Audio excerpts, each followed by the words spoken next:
He always said he loved the silence of the woods. The way the trees stood like ancient guardians, the way the air smelled clean and sharp. But silence has a way of hiding things you're not supposed to notice. The man's name was Daniel. After a painful breakup and the loss of his job, he decided to move away from the city. He bought a small, rotting cabin deep inside the forest, miles from the nearest road. The first week was peaceful chopping firewood, cooking simple meals, sleeping early. He felt like he was healing, but on the 8th night, he woke up. Not from a nightmare, not from a sound, but from the sensation that someone was standing right next to his bed. He didn't open his eyes right away. He just lay still, listening. His heartbeat pounded in his ears. Finally, he forced himself to look. There was nothing, only the dark outline of the room and the faint creaks of old wood. He laughed at himself in the morning. Just nerves, he muttered. But deep down, he didn't believe that. The following nights, it happened again. Always at 3 a.m. sharp. The feeling that he wasn't alone. Sometimes, he swore he could hear breathing. Other times, a faint shuffle on the wooden floorboards. Yet, every time he looked, the room was empty. On the 12th night, something changed. He left his lantern burning before bed, determined to prove himself wrong. At exactly 3 a.m., his eyes shot open. The lantern was out, snuffed as if someone had leaned over and blown it out. His blood froze, and then he heard it. The sound of a voice, right by his ear. Not a whisper, not words, just a slow exhale. He jumped up, grabbing his axe, swinging it wildly at the air. But there was no one there, nothing. The cabin door was still locked. The windows shut tight. No footprints, no signs of entry. By sunrise, Daniel was trembling.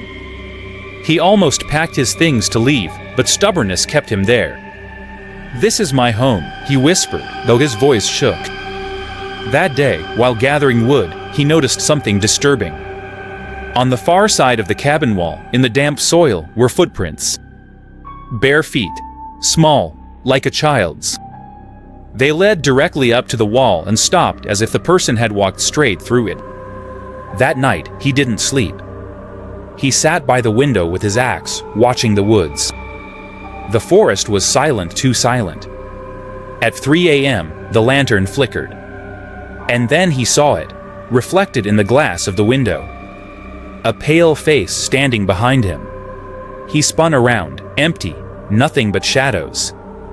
But the reflection had smiled the next morning. He nailed every window shut. Boarded up the cracks, locked the door with chains. But on the 17th night, the sound came again. Not breathing this time. Not footsteps, but giggling, a child's giggle inside the walls. He pressed his ear to the wood and heard it, tiny hands, scratching from the inside. Moving through the cabin walls, circling him. That was the knife he tried to leave. He stuffed clothes into a bag, grabbed his lantern, and yanked the chains off the door. But when he swung it open, the forest wasn't there. Instead, staring back at him was another cabin. The same broken shutters, the same rotten roof, the same boards on the windows. He stepped outside, hard hammering. The woods around him looked wrong. Every tree was bent, twisted, like they'd grown watching him. And when he turned back, there were 2 cabins now. Side by side, both identical. The giggling started again, this time from both cabins. Like something was waiting for him inside each. He ran. He didn't care where, just deeper into the woods. Branches whipped his face, roots clawed at his feet, but he didn't stop. Finally, gasping, he collapsed against a tree, but when he looked up, the cabin was there again.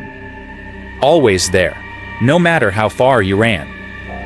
The door creaked open, and a voice, high, childlike, called out, "Come back inside. You left us behind." That was the last anyone ever saw of Daniel. Months later, hikers found the cabin abandoned. The axe still on the table, the bed neatly made. But the boards on the windows, they were scratched from the inside. And if you go there at 3 a.m., you'll hear it too. The sound of children giggling. and the slow breath of something standing right behind you. If you like this story, subscribe and turn on notifications, because there's always another terrifying story waiting in the dark.